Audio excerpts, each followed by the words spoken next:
Hello everyone. आज हम बात करेंगे एक इम्पॉर्टेंट डे की, international day for biological diversity, जो कि 22 मई को हर साल मनाया जाता है। बट उसके उसके पहले हमें पता होना चाहिए कि बायोलॉजिकल डाइवर्सिटी होती क्या है।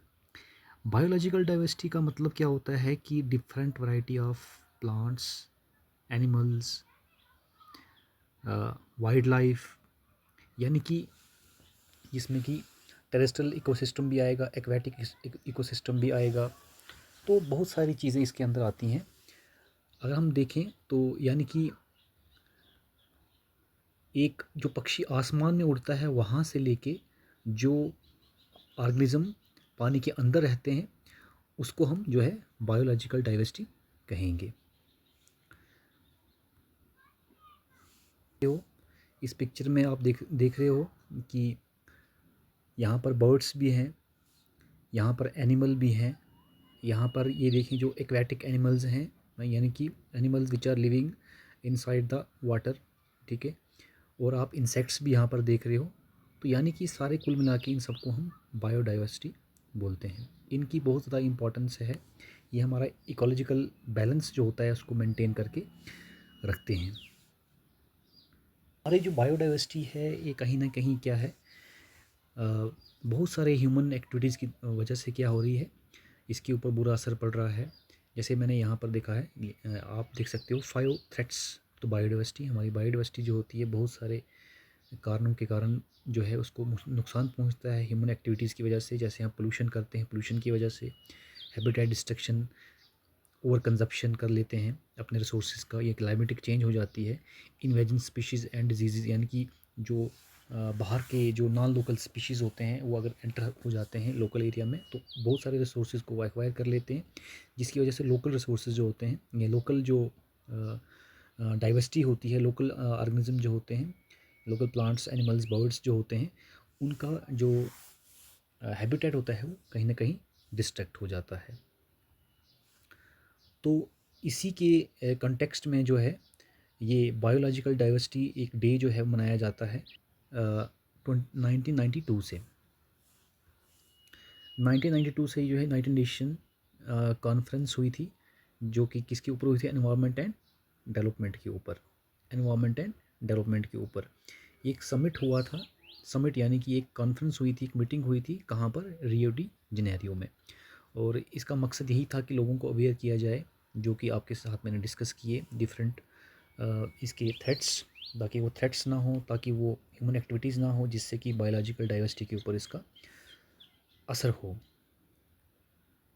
तो इस बार की जो थीम है इस बायोलॉजिकल डाइवर्सिटी की, वो है harmony with the nature and sustainable development. यानी कि हमारी जो नेचर है उसके साथ हम हार्मनी रखें, हार्मनी इन द सेंस की हमदर्दी, यानी कि कंपैशनेट हो रहें हम, और अपने जितने भी नेचुरल रिसोर्सेज हैं, नेचुरल जितनी भी चीज़ें हैं, चाहे हम बात करते हैं ट्रीज़ की, वाटर की, बर्ड्स की, एनिमल्स की, उसको नुकसान ना पहुंचाए, ताकि जो है हम आगे जो है रिसोर्सेज का सस्टेनेबल तरीके से यूज़ करें, ताकि हमारे रिसोर्स भी बच सकें और हम जो है एक अच्छे एनवायरनमेंट की तरफ आगे बढ़ सकें। तो यदि हम देखें तो बायोलॉजिकल डाइवर्सिटी जो हम बात कर रहे हैं, एक डाटा जो है, एक सर्वे के अनुसार हम देखें तो बहुत सारे जो है ह्यूमन एक्टिविटीज़ की वजह से बहुत सारे एनिमल्स जो हैं वो एंडेंजर्ड हो चुके हैं। एंडेंजर्ड यानी कि वो ख़त्म होने की कगार पर आ चुके हैं। जैसे फ़िश का आप देखो कि ये हमारे पास डाटा है, ठीक है, जो डाटा बता रहा है 2007 और 2024 के हिसाब से देखें, अगर हम कंपेयर करते हैं तो बहुत सारी स्पीशीज़ जो हैं, जैसे हम देखते हैं यहाँ पर कि फ़िश की जो कैटेगरी है, जहाँ 15 स्पीशीज़ जो थी वो टोटली जो है मतलब कि 2007 में 15 स्पीशीज़ एक्सटिंक्ट हुई थी, जो बढ़ते जिसकी संख्या जो है 23 हो चुकी है। एम्फेबियंस देखिए 23 से 16 हो गया। उसके अलावा स्नेल्स देखें 12 से 14 हो गया है। इंसेक्ट्स, रेप्टाइल्स देखें आप, तो बहुत सारी ये अगर हम देखें तो, या अगर हम डाटा देखें इसको, हम इसको अगर इसके साथ हम कंपेयर करते हैं तो हम देखते हैं कि बहुत सारा नुकसान जो है हमारी इस बायोलॉजिकल डाइवर्सिटी का हुआ है। इसी के कंटेक्स्ट में ये डे बनाया जाता ताकि लोगों को अवेयर किया जाए। तो देखो एंडेंजर्ड एनिमल्स जो हैं कौन कौन से हैं। कुछ मुख्य एनिमल्स हैं जो आपको मैं बताऊंगा यहाँ पर, जैसे अरेबियन लेपर्ड है, जैसे सुंडा आइलैंड टाइगर है, टूथ बिल्ड पिजन है, चीता है, न्यूबॉट है, जाइंट पांडा है। इसके अलावा बहुत सारे जो है ये हवाई हवाइन हाक है, माउंटेन गोरिल्ला है, बहुत सारे एनिमल्स हैं जो एक्सटिंक्ट हो चुके हैं। एंडेंजर्ड, एक्सटिंक्ट नहीं, एंडेंजर्ड मतलब ये ख़त्म होने के कगार पर आ चुके हैं।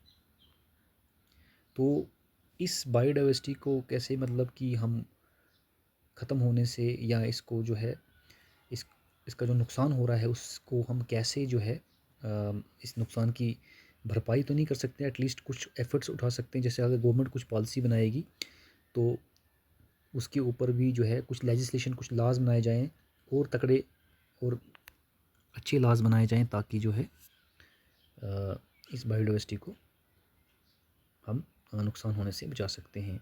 एजुकेशन, लोगों को मतलब कि ज़्यादा से ज़्यादा अवेयर किया जाए। करिकुलम और सिलेबस में भी इस चीज़ को ज़्यादा से ज़्यादा जो है इनकलकेट किया जाए ताकि जो है नेक्स्ट जनरेशन, आने वाली जो जनरेशन है, ये जो ग्रोइंग जनरेशन है, उसकी इम्पोर्टेंस को समझ सके। और पोल्यूशन जो है, पोल्यूशन को भी जो है रिड्यूस किया जाए, क्योंकि डे बाई डे प्रदूषण बढ़ता जा रहा है, जिसकी वजह से जो है कहीं ना कहीं इसके ऊपर इम्पैक्ट पड़ता है। उसके अलावा जो है ये प्रिवेंट इन्वेजिव स्पीशीज़, यानी कि बाहर के जो नॉन लोकल जो स्पीशीज़ हैं वो एंटर ना हो ताकि जो है यहाँ के लोकल स्पीशीज़ के ऊपर उसका असर ना पड़े। और नेक्स्ट क्या है यहाँ पर, एफॉरेस्टेशन, ज़्यादा से ज़्यादा जो है ट्रीज लगाए जाएँ ताकि जो है एनिमल्स को उनका नेचुरल एनवायरनमेंट मिले, उनको उनका हैबिटेट मिले और वो जो है ग्रो कर सकें, इकोलॉजिकल बैलेंस जो है मेंटेन हो सके।